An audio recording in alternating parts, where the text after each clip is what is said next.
Hello, this is Swords, and today we're going to be talking about shagreen. It's a common covering used for grips on swords, ranging all the way from officer swords like this, to, in variants, the katana, which uses skin from a stingray, known as samegawa. On officer swords like this of the 18th and 19th century, it's often a fish skin or a shark skin. However, this is not the traditional form that shagreen was known as. Shagreen has been used since early on in antiquity, and was initially made with the hide from the back of either a donkey or a horse.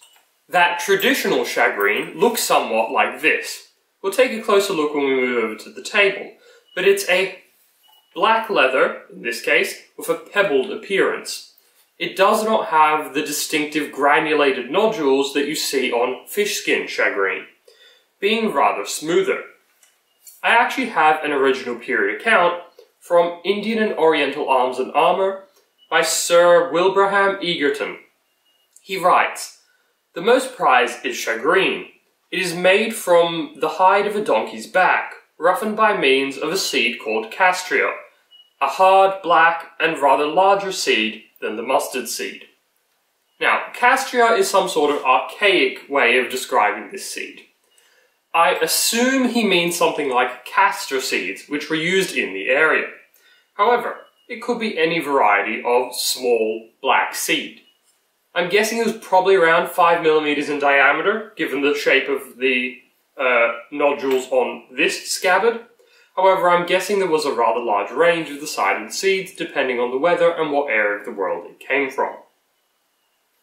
Now, many of you are likely familiar with the military version of the 18th and 19th century, that being the slightly bluish-green coloured fish skin.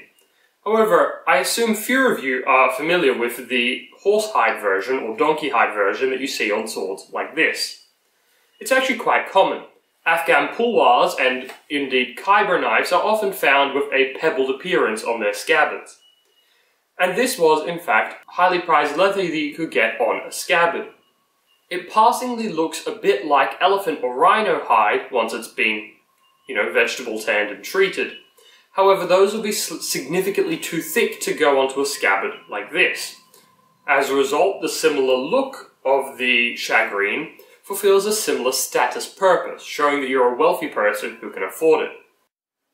Now, I was going to show this on the table, however it's impossible to actually capture any detail using the video camera, so you'll have to struggle through the images I have prepared here. You can see that in this image particularly, the nodules have various different colours in them once you remove the lacquered outside layer. This is from the inside of the scabbard, where it would have been rubbing against your clothing, and I surmise that over years of being worn, it slightly degraded the lacquer coating. As a result, you can see the different colours of the nodules as the lacquer is worn down, ranging from a deep black to a deep brown. If we flip it over onto the front side, pictured here, you'll be able to see that there is in fact a thick lacquer coating that is quite hard, and it covers the nodules quite completely, causing a very uniform colour.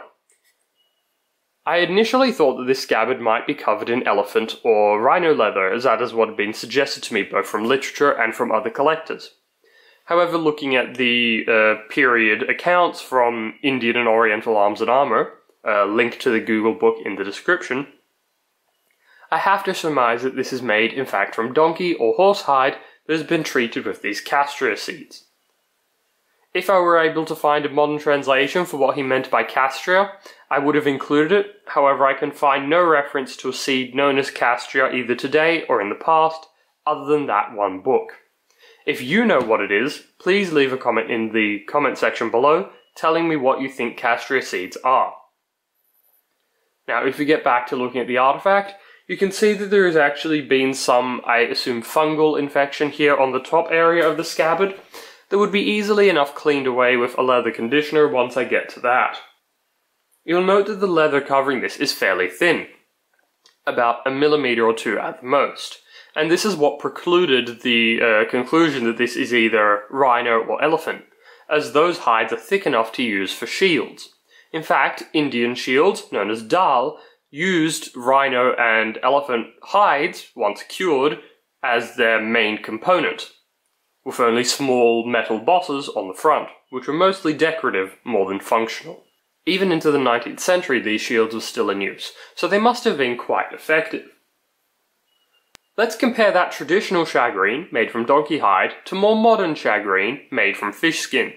I'm going to roll in a few images that you'll be able to admire and compare the texture of the extremely large, pebbled appearance of the traditional shagreen to the much finer granular appearance that you see on Fishskin shagreen. I hope you've learnt something today, because that's all I've got. Until next time, stay sharp.